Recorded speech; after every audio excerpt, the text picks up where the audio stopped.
시청자 여러분, 구독자 여러분 반갑습니다. 2023년 9월 6일 특징주 시작해 보도록 하겠습니다. 저는 증시콜라텍의 오치열입니다. 반갑습니다. 자, 오늘 공부할 주제 코스피 코스닥 간단 시황 체크를 해 드릴 거고요. 그리고 주요 특징주들 공부하는 시간 갖도록 하겠습니다. 전일비 증시 국제유가 급등에 어느 정도 좀 인플레이션 우려감에 3대 지수 모두 하락 마감한 상태입니다. 아시다시피 지금 사우디와 러시아가 계속해서 100만 배럴 감산을 연장을 하는 그런 이슈들이 있죠. 그렇기 때문에 국제유가 급등이 나온 상태입니다. 자, 국내 증시는 개장 초 코스피 약세, 그리고 코스닥은 상승 출발하면서 엇갈린 향방 나와줬고요. 코스피는 반등 시도 후 되밀리는 반락하면서 약보합 유지를 했고, 그리고 코스닥 같은 경우에는 지속 상승 유지를 하고 있는 그런 모습들입니다. 자, 주도 섹터로는 AI 비만 치료제 섹터들이 여전히 상승 우위에 있으며 테마주들이 변동성을 키우고 있는 장이다 라고 보시면 될 것 같습니다. 자, 개인 같은 경우 매매 동향을 좀 보시자면 개인 같은 경우는 코스피 3,400억 원 매수세, 그리고 코스닥 450억 원 매수세 들어왔습니다. 그리고 외국인과 기관 모두 다 매도세 나왔습니다. 외국인 같은 경우 코스피 690억 원 매도세, 코스닥 150억 원 매도세. 자, 코스피 기관에서 코스피 같은 경우 3천억 원 매도세, 코스닥 300억 원 매도세 나온 상태입니다. 자, 오늘 9월 6일 상한가 종목들 좀 체크를 해보도록 하겠습니다. 자, 푸른 기술 같은 경우 저 상한가, 셀바셀스키어 상한가, 일동홀딩스, 젠큐릭스, 일동제약 모두 상한가 나온 상태입니다. 자, 상한가를 좀 체크를 해보자면 푸른 기술 같은 경우 현대차그룹, 현대위아와 개발한 자동차 생산 로봇 매출이 지속적으로 발생을 하고 있는 상태에서 15kg 6축, 6축 협동 로봇인 심포니 15, 심포니 50의 매출이 15의 매출이 지속적으로 상승이 될 것이다 라는 그런 전망에 상한가 나온 상태입니다. 자, 푸른 기술 같은 경우 메카트로닉스 기술과 인식 기술 바탕으로 금융 자동화 기술인 키오스크 사업을 영위하고 있죠. 그리고 그거 외적으로 협동 로봇과 무인 주차 시스템 사업을 영위하고 있는 그런 기업이다 라고 보시면 됩니다.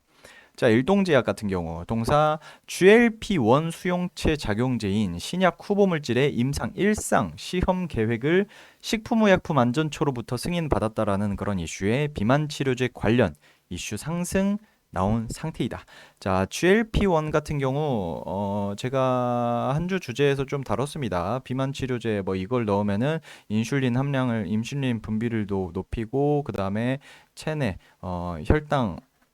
혈당을 떨어뜨리고 뭐 이런 것들. 그래서 위 운동을 좀 줄어뜨리고, 그래서 위에 있는 그 소화 음식들을 조금 더 오래 유지하게 해서 포만감을 유지시켜서 결과적으로는 살이 안 찌는 그런 체형으로 바꿔준다라는 그런 GLP-1입니다. 그런 것들에 대한 이슈들로 비만 치료제 관련주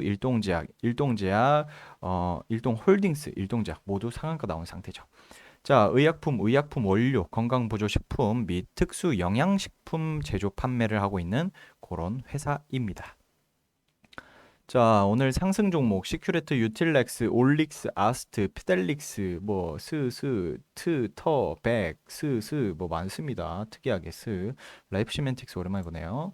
자, 시큐레터 정부가 2027년까지 정부 보호 산업 시장 규모를 30조 원으로 키우기 위해 1조가 넘는 예산을 투입한다라는 그런 이슈의 사이버 보안 관련주인 이 회사 시큐레터가 상승 나온 상태입니다.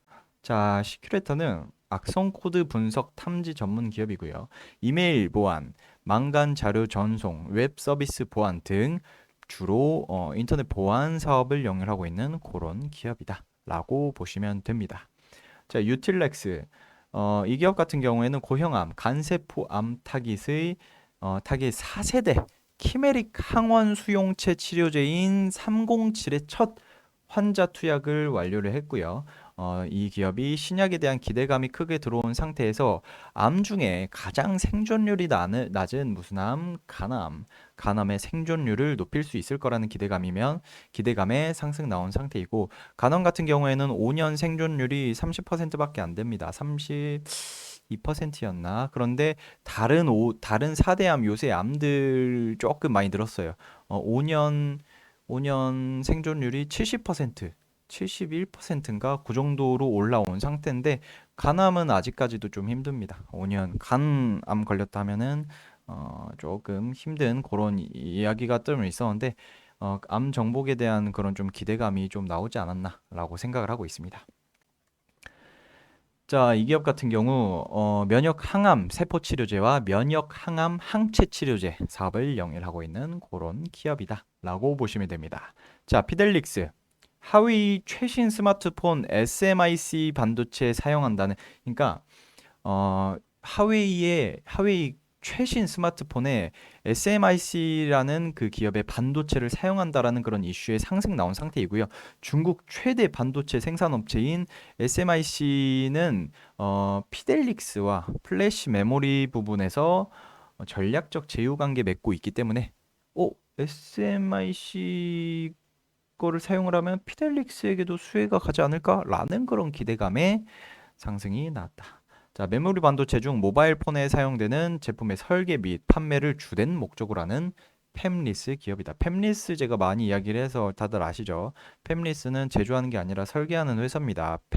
팹이 이제 공장이라는 뜻인데 공장이 없다는 거예요. 공장 없이 설계만 한다 우리는. 요렇게 생각을 하시면 됩니다. 자, 9월 6일 하한가 종목 없습니다. 자, 하락 종목은 슈어소프트테크, 퀀타매트릭스, 아톤, 디젠스, 휴비츠. 요새 좀 종목들 이름들이 다 특이한 것 같은데. 자, 휴비츠, 디젠스, 아톤. 자, 자, 일단 슈어소프트테크 먼저 보자면 슈어소프트테크의 대주주가 현대차였죠. 현대차가 약 700만 주 정도 있습니다. 730만 주인가? 요 정도 있을 텐데 그중에서 과연 절반가량 385만 주를 시간의 매매에 매각을 했습니다.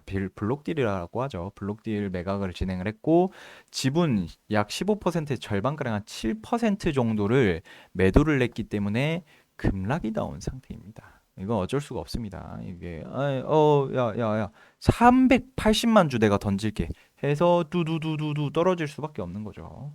자, 슈어소프트테크는 코드 검증 솔루션, 시스템 검증 솔루션, 모델 검증 솔루션, 미래기술 검증, 주로 검증 사업을 영위하고 있는 그런 기업이다. 자, 디젠스. 이 기업 같은 경우 2차 전지 핵심 소재인 그래핀을 활용한 CPP 필름을 국산화 성공을 했고 국산화 성공한 베스트 에너지의 지분을 보유하고 있다라는 이슈의 상승이 나왔으나 단기 급등이죠. 단기 급등에 따른 하락은 어쩔 수가 없어요. 하지만 크게는 안 나왔습니다. 8% 정도 하락이 나온 상태이다. 이 기업은 주 매출은 102개 시스템이고요. 주로 한국 GM, 르노, 삼성, 닛산 등이 주 고객사다라고 보시면 됩니다. 자, 오늘의 영상, 오늘의 특징주 여기서 마치도록 하고요. 더 많은 영상 궁금하다, 보고 싶다 하시는 분들은 벌써 동영상이 500개 가까이 됐습니다. 좀 다른 영상 보고 싶다 하시는 분들은 유튜브 채널 증시콜라텍 검색하셔서 시청하시면 되고요. 그리고 오늘 내용 중에 좀 궁금한 게 있다 하시는 분들은 저 오치열한테 질문 주시면 될 것 같습니다. 감사합니다.